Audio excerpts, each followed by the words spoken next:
తుని గణపతి నగర్లో ప్రముఖ neuro specialist doctor LM Shetty Guruprasad ఆరోగ్యంపై అవగాహన సదస్సు నిర్వహించారు. తుని మెయిన్ లయన్స్ క్లబ్ ఆధ్వర్యంలో జరిగిన ఈ సదస్సులో మారిన జీవన విధానంలో పాటుగా శరీరంలో వచ్చిన మార్పులను గమనిస్తూ వైద్య పరీక్షలు చేయించుకోవాలని వైద్యులు సూచించారు.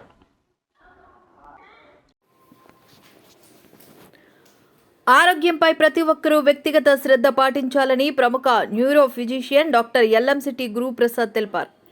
తుని గణపతి నగర్లో తుని మెయిన్ లయన్స్ క్లబ్ ఆధ్వర్యంలో నిర్వహించిన ఆరోగ్యంపై అవగాహన సదస్సులో గురు న్యూరో మల్టీ స్పెషాలిటీ వైద్యులు ప్రముఖ neuro physician doctor LM Shetty Guruprasad సదస్సులో తన అమూల్య సందేశాన్ని అందించారు. ఈ సందర్భంగా డాక్టర్ గురుప్రసాద్ మాట్లాడుతూ శరీరంలో సంభవించే మార్పులను గమనించి ఎప్పటికప్పుడు వైద్య పరీక్షలు జరిపించుకోవాలని సూచించారు.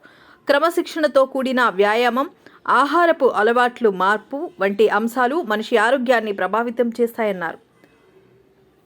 శరీరంలో ఏ భాగంలోనైనా తీవ్రమైన నొప్పులు కలిగినట్లయితే వైద్య పరీక్షలు జరిపించుకొని ఆరోగ్యాన్ని కాపాడుకోవాలన్నారు. Yes Prasad Babu, doctor Lakshminarayana, doctor భగవాన్, గుబ్బా వెంకటేశ్వరరావు, చదరం గోవి, కేఆర్వివి రమణ, జీవివి సత్యనారాయణ, పోతల రమణ, జూరెడ్డి చిరంజీవి, టి భద్రరావు, చోడిశెట్టి గణేష్ తదితరులు ఈ కార్యక్రమంలో పాల్గొన్నారు. ఈ గణపతి నగరంలో డాక్టర్ గురుప్రసాద్ గారు ఆధ్వర్యంలో అవగాహన సదస్సు అనేది ఏర్పాటు చేయడం జరిగింది. కాబట్టి ఇప్పుడు డాక్టర్ గురుప్రసాద్ గారు మనకి చాలా క్లియర్గా ఎక్స్ప్లెయిన్ చేశారు. మీరందరూ కూడా దాన్ని ఇప్పుడు విన్నారు. కాబట్టి ఇక్కడ రాని వాళ్ళు మన యొక్క బంధువులకి, మన ఫ్రెండ్స్కి, మన నైబర్స్ అందరూ ఎవరైతే ఉన్నారో మీరు వాళ్ళకి చెప్పి దాని నుండి మనం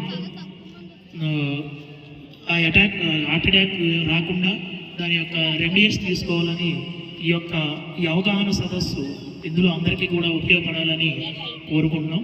ఇలాంటి మంచి కార్యక్రమాలలో మా తుని మెయిన్ స్లోపును కూడా ఇన్వాల్వ్ చేసినందుకు ప్రత్యేకంగా గురు న్యూరో హాస్పిటల్ డాక్టర్ గురుప్రసాద్ గారికి ప్రత్యేకమైనటువంటి ధన్యవాదాలు తెలియజేస్తున్నాం. Thank you sir, thank you very much. నేను 16-20 సంవత్సరాల క్రితం ఎంబీబీఎస్ మొదలైన అప్పుడు మా ప్రొఫెసర్లు వీళ్ళందరూ క్లారిఫై చెప్పేవాళ్ళు.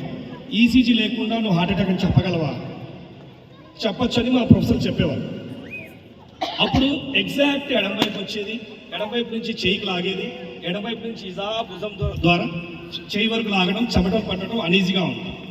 అప్పుడు ఈ హార్ట్ అటాక్ వచ్చినప్పుడు ఇది క్లియర్ 100% ఎలా ఉంటుంది, ఇలాగే ఉంటుంది. అందులో రెండో పాయింట్, పర్టికులర్గా ఎవరైనా ఒక ఫింగర్ పెట్టి వేలెట్టి ఇక్కడ నొప్పండి అని చూపిస్తున్నారంటే 100% హార్ట్ అటాక్ కాదు. ఎందుకంటే హార్ట్ చుట్టూ 3 రక్తనాళాలు ఇలా మిక్స్ అయ్యి కలిసిపోయి ఉంటాయి. పర్టికులర్గా ఒక వేలెట్టి ఎవరు చూపించలేరు. చూపిస్తున్నారంటే అది మజిల్ పెయిన్ కావచ్చు, గ్యాస్ట్రిక్ కావచ్చు, పక్కటెంకల్ పెయిన్ కావచ్చు. కానీ హార్ట్ పెయిన్ అయ్యే అవకాశం తక్కువ. ఎందుకు తక్కువ అంటే ఆ రక్తనాళాలు చుట్టై ఉంటుంది కాబట్టి ఎవరైనా మీరు ఆల్రెడీ ఎవరైనా ఇక్కడ హార్ట్ పేషెంట్ అయితే వాళ్ళు పెయిన్ వచ్చినప్పుడు ఎలా ఉంది ఇలా పట్టుకుంటారు. నొప్పి ఎక్కడండి, ఇక్కడంతా లాగినట్టు లాగుతుంది సార్, తట్టుకోలేదు. చాలా సివియర్గా ఒక మనిషిని కత్తితో కోస్తే ఎంత పెయిన్ ఉంటుందో అంత సివియర్గా పెయిన్ ఉంటుంది. దాంతోపాటు షుగర్ ఉన్నటువంటి పేషెంట్కి పెయిన్ తీవ్రత తక్కువ ఉంటుంది. ఎందుకంటే వాళ్ళకు పెయిన్ నరాలు సెన్సిటివ్ అయిపోతాయి. కాబట్టి ఆ పెయిన్ నరాల వల్ల మిగతా షుగర్ లేని పేషెంట్ ఉన్నటువంటి నొప్పి, షుగర్ ఉన్నటువంటి పేషెంట్ ఉన్నటువంటి నొప్పి తేడాగా ఉంటుంది. సో కాబట్టి ఎప్పుడైనా సరే ఫింగర్ పెట్టి చూపిస్తున్నా అంటే ఛాన్సెస్ తక్కువ. ఎందుకంటే ఒక ఎగ్జాక్ట్ రీజన్ ఉంటుంది, ఇదంతా రీజన్. సో అది ఎక్కువ ఛాన్సెస్. రెండోది, గ్యాస్ట్రిక్ని దీన్ని డిఫరెన్షియేట్ చేయొచ్చా? ఓన్లీ 50% మాత్రమే డిఫరెన్షియేట్ చేయొచ్చు. ఎందుకంటే ఇక్కడ నుంచి నొప్పి వస్తుంది, గొంతంతా వెచ్చగా ఉండటం, పుల్ల తేంపులు రావటం, లేదా తేంపులు రాకపోవటం, అనీజీగా ఉండటం. ఎప్పుడైనా సెంటర్లో పెయిన్, కడుపు నుంచి ఇలాగ సెంటర్లో ఇలా పైకి pain, more chances gastric. Side wise pain, more chances left side అయితే హార్ట్ అటాక్. కానీ ఇప్పుడున్నటువంటి జనరేషన్లో ఇలాగే ఉండాలని రూల్ లేదు. ఎందుకంటే డిఫరెంట్గా ప్రజెంట్ అయినటువంటి వ్యక్తులు ఇది కాదనుకొని మిస్ అయిపోయిన తర్వాత హార్ట్ అటాక్గా తెలిసి జరుగుతున్నటువంటి సందర్భాలు ఉన్నాయి. కాబట్టి 45 సంవత్సరాల పైబడిన వాళ్ళకి ఎడమవైపు నొప్పున్నా, కుడివైపు నొప్పున్నా, పొత్తుకడుపు నొప్పున్నా, గొంతు నొప్పున్నా ఖచ్చితంగా స్క్రీన్ చేసుకోవాల్సిందే. పరిస్థితులు మారాయి, ఆహారపు అలవాట్లు మారాయి, ఫిజికల్ యాక్టివిటీ తగ్గింది, స్ట్రెస్ ఎక్కువైంది, అనుకున్నట్టే పెయిన్ ఉండాల్సిన అవసరం లేదు. సో కాబట్టి more chances centre pain, more chances gastric, side wise pain, more chances heart attack pain.